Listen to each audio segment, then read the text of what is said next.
time for coronavirus. You know what else Joe knows? Joe knows about pandemics. In 2014, he helped stop the spread of Ebola and brought the world together to keep it contained. And after that success, knowing this would happen again, Vice President Biden and President Obama assembled a pandemic playbook to make sure that America was prepared and protected. The Trump administration disbanded the pandemic response team that was given to them. Americans have died and lost their livelihoods because of it. We, the people, deserve a president who believes in science, that recognizes the threat of COVID, who has a plan to get us through it. And that is Joe Biden. We're grateful that across the country there are responsible leaders who are stepping up. One of them provided clear direction and memorable PowerPoints. Let me guess. New York's Governor Andrew Cuomo. Yeah, but he didn't actually do that well, did he? He just stood on stage and pretended to provide leadership. Hello. Today is Monday, day 170. New Yorkers were ground zero for the COVID virus and have gone from one of the highest infection rates on the globe to one of the lowest. We climbed the impossible mountain, and right now we are on the other side. Yeah, saying that you're either tempting fate or you've already achieved herd immunity, which means you didn't do that great of a job after all. We did it with the kindness and assistance of so many. New Yorkers want to thank everyone who came to our aid, 30,000 Americans who volunteered to come here to help in our hour of need. Your love gave us the strength to carry on. We went through hell, but we have learned much. We know that our problems go beyond the COVID virus. COVID is the symptom, not the illness. Our nation is in crisis, and in many ways, COVID is just a metaphor. A virus attacks when the body is weak and when it cannot defend itself. Over these past few years, America's body politic has been weakened. How? I really don't follow. The divisions have been growing deeper. The anti-Semitism, the anti-Latino, the anti-immigrant fervor, the racism in Charlottesville, where the KKK didn't even bother to wear their hoods. And in Minnesota, where the life was squeezed from Mr. Floyd. Well, that shit's hardly anything new. We've always had racists around here. Only a strong body can fight off the virus, and America's divisions weakened it. Donald Trump didn't create the initial division. The division created Trump. He only made it worse. Our collective strength is exercised through government. It is, in effect, our immune system. And our current federal government is dysfunctional and incompetent. It couldn't fight off the virus. In fact, it didn't even see it coming. The European virus infected the Northeast while the White House was still fixated on China. The virus had been attacking us for months before they even knew it was here. We saw the failure of a government that tried to deny the virus, then tried to ignore it, and then tried to politicize it. The failed federal government that watched New York get ambushed by their negligence and then watched New York suffer, but all through it learned absolutely nothing. They did learn that you can keep the stock market going up and billionaires getting richer even in a national crisis. So today, 6 months after it began, the nation is still unprepared. And we now face a second threat, but this time not from Mother Nature. This is a man-made threat by our own negligence. We now see the virus ricocheting across the country, from one state to another. Today, we trail the world in defeating COVID. We have over 5 million cases. How exactly do we trail the world if we're a part of the world? Americans learned a critical lesson: how vulnerable we are when we are divided. It's not just division, it's stupidity. You can all be united in your front to fight against the American left, and as a result of that, there is no universal health care and people are fucked over just the same by coronavirus. And how many lives can be lost when our government is incompetent? It's not like most Democrats are any better. But we learned something else, my friends. We saw the negative, but we also saw the positive. As they proved their way failed, we proved that our way succeeded. that America can still rise to the occasion. We can put our differences aside and find commonality. Government can tell the truth and can build trust. We can judge by content of character rather than color of skin. I wish. But today, both the racist and the identity politics people are fixated on the color of your skin. We can care for one another, that Americans can work together and forge community and a competent government. That, of course, we will wear masks because we are smart. Yeah, right. And because I care about you and because you care about me. Of course, we will socially distance because staying away shows how close we actually are. Yes, we will set up testing and tracing and do whatever we need to do to mobilize to win this battle because we are America. We win wars. And we should use our ability to mobilize government to provide free health care for all. And we are the greatest country on the globe. If by greatest you mean the greatest amount of corona deaths, sure. And for all the pain and all the tears, our way worked. Not really. And it was beautiful.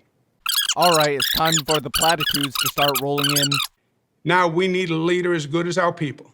I think Donald Trump is about as good as our people. Our people suck. More unity bullshit. Joe Biden can restore the soul of America. And that's exactly what our country needs today. Thank you. Fuck that. We need people who are willing to play dirty to get what this country needs. And now we'll hear from Kristen Urquiza. Who the fuck is that? Hi, I'm Kristen Urquiza. I'm one of the many who has lost a loved one to COVID. Right, we know how this one goes. Personal anecdote about how someone you love died. Skip. We need a leader who has a national, coordinated, data-driven response to stop this pandemic from claiming more lives and to safely reopen the country. We need a leader who will step in on day one and do his job, to care. Thank you, Kristen, for sharing your story. Our nation grieves for your father and all those who we've lost to this virus. It's a toll that hasn't fallen equally on us. People of color have been disproportionately affected, dying at greater rates than white Americans, but we can honor all of those we've lost by giving Joe Biden and Kamala Harris the opportunity to put in place a real national plan that tests and tracks, that makes sure that access to a vaccine will be fair. The only fair vaccine is a free vaccine. In fact, you should be paying us to take the vaccine because we, by taking the vaccine, would be protecting other people from getting sick. But we all know the medical industry won't let you get that done. And turns the full power of our government toward making sure we have the supplies and technology and people, scientists and public health officials and contact tracers. We need to stop this. Hi, everybody. My name is Megan Rapinoe, and I have the distinct honor today to host a conversation with 4 of our frontline workers here in America. We should rename them heroes, absolutely. So at this point, they talk about how Trump mismanaged the coronavirus and stuff we already knew already. We have the money, we have the means, we have the resources in this country. We are deeply lacking leadership and somebody who cares. Trump has made it perfectly clear how he feels. And we need a president who cares. That's Joe Biden. Yeah, right. Biden's aides privately told The Hill that not only are we not getting Medicare for all, the public option plan Biden promised, that's probably not going to get done either because Biden is too worried about making friends in Congress.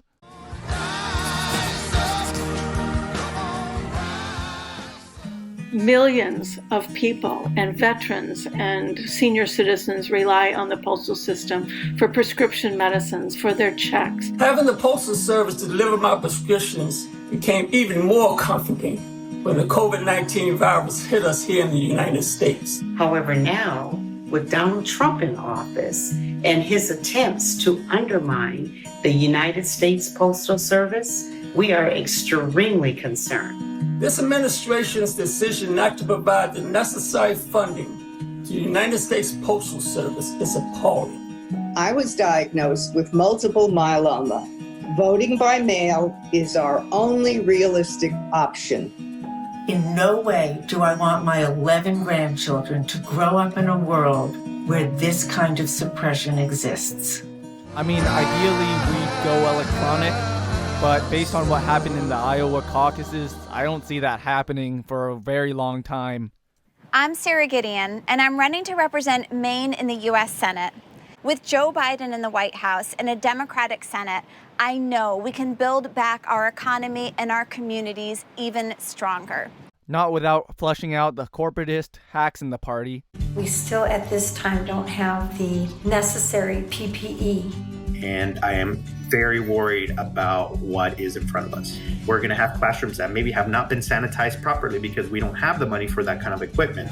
We're going to have classrooms packed with students. And so the virus is going to be hard to contain. So this is very dangerous for the safety of our kids. I hope that the new leadership takes American lives seriously. I know Joe Biden understands that the only way to keep people safe and our economy strong is to follow the recommendations of doctors. And we're going to do everything we can to get Joe Biden elected. All right, I'm tired of this song that plays at the end of everything. Hello, America.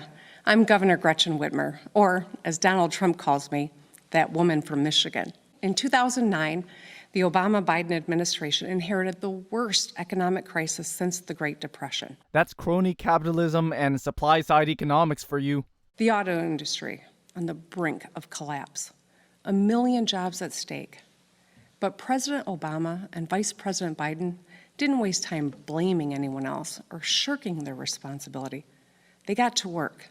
They brought together union members, companies, and lawmakers on both sides of the aisle, and they saved the auto industry. And wouldn't you know, just a few months ago, as our nation began battling COVID-19, auto workers across Michigan sprang into action. They started making protective equipment for doctors and nurses on the front lines. Let me break it down. Nah, I'd rather not let you circle jerk about all this crap. So everyone who needs a test gets one for free. So everyone has access to a safe vaccine. Wow, that's like Medicare, but for all. Wow. So our kids and educators have the resources they need to safely get back to school. Mind canceling some student loans while you're at it? Here's some people who died. And next up is the establishment's fuck you to the left strategy.